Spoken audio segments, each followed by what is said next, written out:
জাতীয় মহাসমাবেশের পর্যায়ে গুরুত্বপূর্ণ বক্তব্য রাখবেন আজকের এই জাতীয় মহাসমাবেশ বাস্তবায়ন কমিটির সংগ্রামী আহ্বায়ক, ইসলামী আন্দোলন বাংলাদেশের সংগ্রামী সিনিয়র নায়েবে আমির আলহাজ হযরত মাওলানা মুফতি সৈয়দ মোহাম্মদ ফয়জুল করিম শাইখে চরমনাই।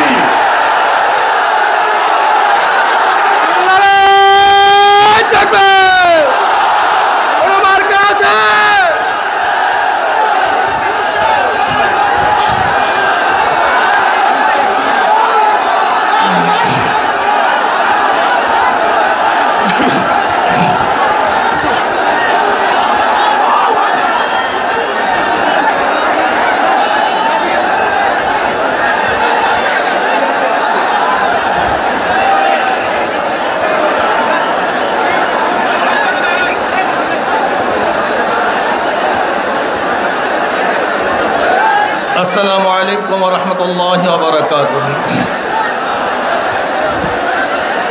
নাহমাদু ওয়া নুসাল্লি আলা রাসূলিল কারীম। আম্মা বা'দ। ফাআউযু বিল্লাহি মিনাশ শাইতানির রাজীম। বিসমিল্লাহির রাহমানির রহিম। ইনিল হুকমু ইল্লা লিল্লাহ। সবাই দুরূদ শরীফ আল্লাহুম্মা সাল্লি আলা সাইয়্যিদিনা ওয়া নাবিয়িনা ওয়া শাফিঈনা وحبيبنا مولانا محمد صلى الله عليه وعلى آله وأصحابه وبارك وسلم। ইসলামী আন্দোলন বাংলাদেশ কর্তৃক আয়োজিত আজকে এই মহাসমুদ্রে সম্মানিত সভাপতি আমাদের শেরে তাজ ইসলামী আন্দোলন বাংলাদেশের সম্মানিত আমিরুল মুজাহিদিন হযরত পীর সাহেব হুজুর চরমনাই দামাত বরকাতুল আলিয়া, দিগার ওলামায়ে কেরাম, জাতীয় নেতৃবৃন্দ, সর্বস্তরের ইসলাম প্রিয় দেশপ্রেমিক ভাইয়ের আমার, ইসলামী আন্দোলন বাংলাদেশ আজকে কেন আপনাদেরকে ডাক দিয়েছে, শ্রদ্ধা ভাজন আমির আপনাদেরকে কেন কষ্ট দিয়েছেন, এই বিষয়ে আপনারা ইতিমধ্যে জেনেছেন। আজকে বাংলাদেশের দ্রব্যমূল্যের অবস্থা কি? সরকার বারবার বলছে দ্রব্যমূল্য নিয়ন্ত্রণে আছে, অথচ আমরা কি দেখেছি, সরকার 10 টাকা কেজিতে চাল খাওয়ার ওয়াদা দিয়েছিলেন। আজকে আমরা কত টাকা চাল খাচ্ছি যারা জনগণ সবাই আমরা জানি। আজকে সোয়াবিন তৈল কয়বার বৃদ্ধি পেয়েছে আমরা সবাই জানি। আজকে পেঁয়াজের অবস্থা সবাই জানি, ডালের কি অবস্থা, নিত্য প্রয়োজনীয় দ্রব্যের কি অবস্থা, এ সম্পর্কে যাদের পেট আছে তারা সবাই জানি। কি কথা ঠিক না? দুর্নীতির কি অবস্থা দেখেছি, দুর্নীতির দুষ্ট চক্র দেশকে গ্রাস করে ফেলছে। যুগান্তর পত্রিকায় বিশাল রিপোর্ট এসেছে। আজকে বাংলাদেশের রেলওয়ের স্লোগান তো দেশপ্রেমের শপথ নিন, দুর্নীতিকে বিদায় দিন। এ হলো রেল সংস্থার মৌলিক স্লোগান। অথচ পত্রিকায় এসছে 150 টাকার তালা বিক্রি হয়েছে, সেখানে ভাউচার দেওয়া হয়েছে 5550 টাকা। দুর্নীতির কি অবস্থা দেখেছেন? সেই রূপপুরের বালিশ কেরসা চাদরের অবস্থা, পর্দার অবস্থা কয়েকদিন আগে পত্রিকায় দেখেছেন। 1 কেজি নাট বল্টুর দাম 1 কোটি টাকার উপরে। 1 কেজি নাট বল্টুর দাম 1 কোটি টাকার উপরে। শুধু কি তাই, পরিকল্পনা মন্ত্রী বলেছেন বাজেট করি 100 টাকা, গ্রামে পৌঁছে 10 টাকা, 90 টাকা দুর্নীতি হয়ে যায়, চুরি হয়ে যায়। প্রেসিডেন্ট সাহেব বলেছেন প্রতি বছর যে দুর্নীতি হয় তার দ্বারা 2টা পদ্মা সেতু প্রতি বছর করা যায়। আজকে যেই পরিমাণে বাজেট হয় তার চেয়ে অনেক গুণ বেশি টাকা বিদেশে পাচার হয়ে যায়। সরকার বারবার বলছে মানুষ না খেয়ে নয়, মানুষ আজকে ভালো আছে, তারা সোনের ঘর, নাড়ার ঘর, পোয়ালের ঘর এখন বানায় না, টিনের ঘর বানায়। আমি সরকারকে প্রশ্ন করতে চাই, আজকে মানুষ ভালো আছে, জনগণ ভালো আছে, কার পলিসির কারণে? এটা সরকারের পলিসির কারণে নয়, বরং জনগণ নিজের পলিসির কারণে। আপনি কি দেখেছেন বিদেশ থেকে সবচেয়ে বেশি রেমিটেন্স বাংলাদেশে আসে, অথচ সেই বিদেশে যাওয়ার জন্য এদেশের মানুষ এমন কোনো রিস্ক নাই যে রিস্ক তারা নেয় না। তারা সাগরের মধ্যে ডুবতে থাকে, ভাসতে থাকে, মরতে থাকে, তারপরে এত কষ্ট করে বাংলাদেশে তারা টাকা পাঠায়। আমাদের শ্রমজীবী বন্ধুরা বিদেশ থেকে দেশের টাকা পাঠায়, আর আমাদের দেশের সরকারি বাহিনীর পেটুকরা এদেশ থেকে টাকা বিদেশে পাচার করে। আজকে সরকারের কারণে এদেশের উন্নয়ন হয় নাই। প্রমাণ আজকে গার্মেন্টস খাত, যেখান থেকে বেশি টাকা রেমিটেন্স বাংলাদেশে আসে, সেই টাকাগুলির উৎস জনগণ। এদেশের যত মিল ইন্ডাস্ট্রিজ, তার পিছনে উৎস জনগণ। সরকার তো তাদেরকে দাবিয়ে রাখতে চায়, সরকার তো জনগণকে দাবিয়ে রাখতে চায়, কিন্তু জনগণ নিজেদের কারণে দেশকে উন্নয়ন করার জন্য হাজারো রিস্ক তারা গ্রহণ করে। আজকে আপনি যাবেন ইন্ডাস্ট্রিজ করার জন্য, যেখানে তুর্কিস্তানে আপনি যদি পরিকল্পনা নেন যে আমি ইন্ডাস্ট্রিজ করব, শুধু এক টেবিলে আপনার পরিকল্পনার কাগজ জমা দিবেন, ওই সংশ্লিষ্ট সমস্ত মন্ত্রণালয় আপনাকে সেই ইন্ডাস্ট্রিজ করতে যত সহযোগিতা তারা করবে। অথচ বাংলাদেশে যদি আপনি একটা ইন্ডাস্ট্রিজের উদ্যোগ নেন, তাহলে মনে হয় যে আপনার সে বড় পাপি আর কেউ হয় নাই। সবচেয়ে বড় পাপটা আপনি করেছেন। আপনি কেন উদ্যোগ নিয়েছেন? হাজারো টেবিল, শুধু হাজারো টেবিল না, হাজারো ঘুষ এবং দুর্নীতিতে আপনার পরিকল্পনা ভেসে যাবে, আর আপনার দ্বিতীয়বার মনেও করবেন না যে ইন্ডাস্ট্রিজ করবেন। এ হলো দুর্নীতির অবস্থা। সামান্য কিছুটা বর্ণনা রয়েছে। আর ভোট চুরির অবস্থা সম্পর্কে তো আমরা সবাই জানি যে আগে তো ভোট ডাকাতি হতো দিনে, এখন ডাকাতি হয় রাত্রে।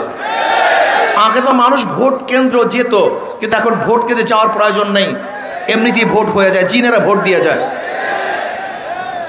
বাংলাদেশ সরকারকে বলবো, পাকিস্তান সরকার এদেশে উন্নয়নের বহু স্লোগান দিয়েছিল, এইটা করেছি সেইটা করেছি, কিন্তু বাংলাদেশের জনগণ পাকিস্তানের বিরুদ্ধে লড়াই কেন করেছিল? কি কারণ ছিল?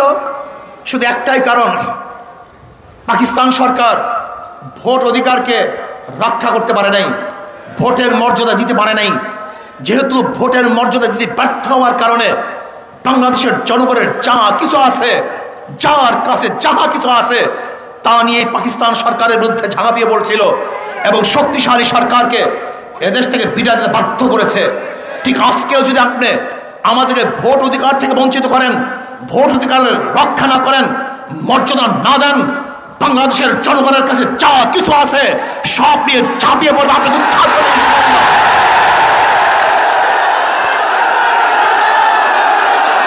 ভাইয়ের আমার, আজকে সরকার ডান্ডার দ্বারা, হামলার দ্বারা, মামলার দ্বারা, বুলেট এবং কামানের ভয় দেখিয়ে জনগণের অধিকার থেকে বঞ্চিত করছে, রক্ত চক্ষু দেখিয়ে আজকে বাংলাদেশের জনগণকে দাবিয়ে রাখার ষড়যন্ত্র করছে।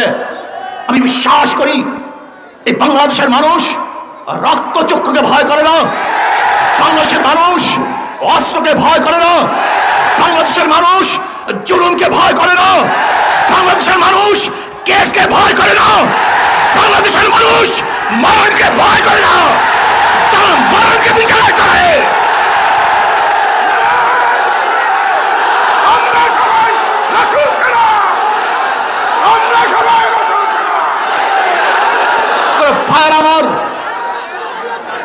পাকিস্তানের সরকার সরকার চেয়েছিল ঘর পুরানোর মাধ্যমে তাদের স্তব্ধ করিয়ে দিবে।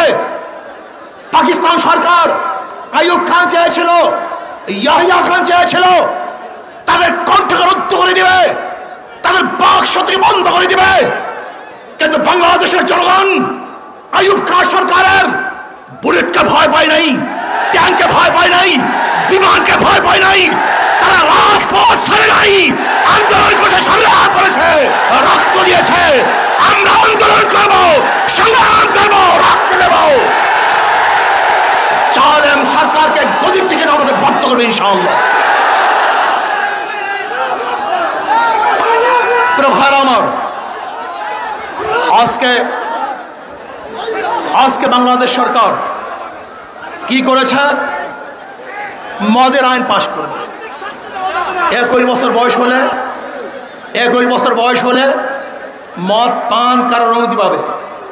যেখানে 100 মদখোর থাকবে সেখানে মদের দোকান খোলার অনুমতি পাবে।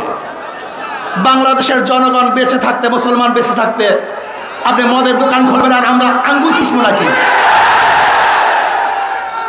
আমরা আঙ্গুল চুষবো? কি আজীব মানুষ!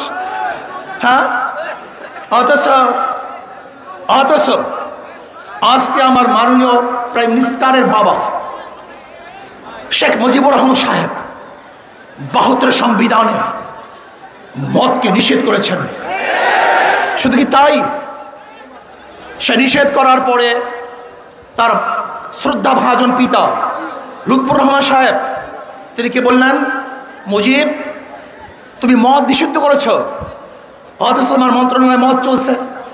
তিনি রাগ করলেন, গেলেন মন্ত্রণালয়, সচিবালয়ে গিয়ে দেখেন সেখানে মদ পাওয়া গেছে। তিনি বললেন, কোথা থেকে এসছে মদ? বলছে বিদেশে নিয়ে আসছে। তিনি বললেন, বিদেশে নিয়ে আসছে, তোমরা জমা দিলে না কেন? এখানে কেন? ফাঁড় তার জন্য মদ নেই দেখি। শুধু কি তাই, আইয়ুব খানের সাথে শেখ সাহেবের একটা বৈঠক ছিল, গোল টেবিল বৈঠক। যেই বৈঠকের নাম ছিল মাহমুদুর রহমান কমিশন। সেই মাহমুদুর রহমান কমিশনে শেখ সাহেব ঘোষণা দিয়েছিলেন, যদি টেবিলের মধ্যে মদ থাকে তাহলে আমি সেখানে অংশগ্রহণ করব না। যে শেখ সাহেব আইয়ুব খানকে ঘোষণা দিয়েছিলেন, টেবিলে মদ থাকলে আমি অংশগ্রহণ করব না।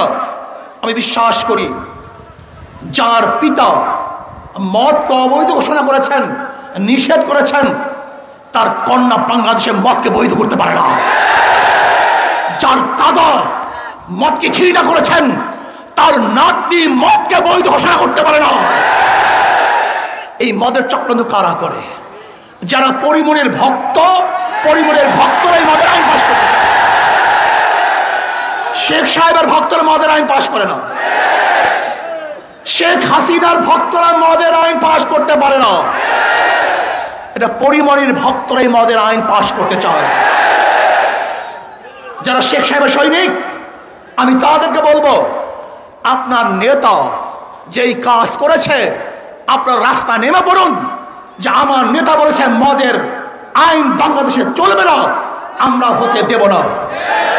আর আল্লাহ পাক রব্বুল আলামিন মদকে নিষেধ করেছেন, ইসলাম মদকে অবৈধ ঘোষণা করেছেন।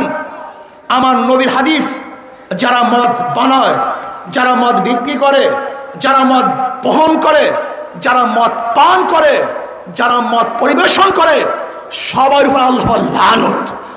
যারা আমরা আল্লাহ সৈনিক আছি, আমার নবী সৈনিক আছি, যেই মদকে আল্লাহ পাক হারাম ঘোষণা করেছেন, আল্লাহ আল্লাহ রসুলের সৈনিকরা দুনিয়াতে চিন্তা থাকতে সেই মদের আইন পাশ করতে দেওয়া হবে না ইনশাআল্লাহ।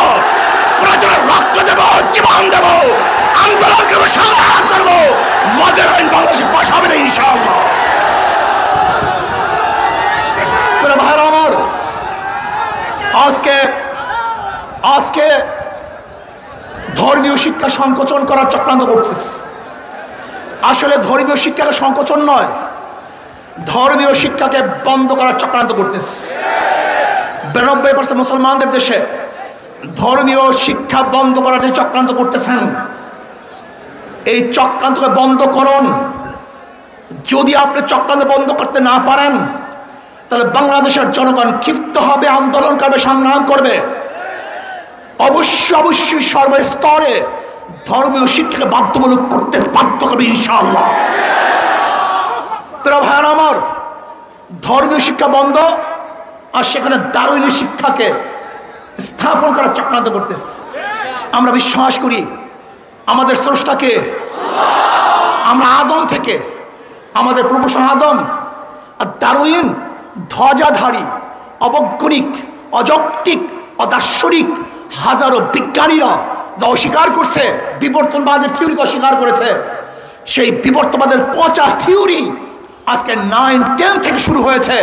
এর মূল উদ্দেশ্য হলো মানুষদেরকে নাস্তিক বরাবর চক্রান্ত চলতেছে।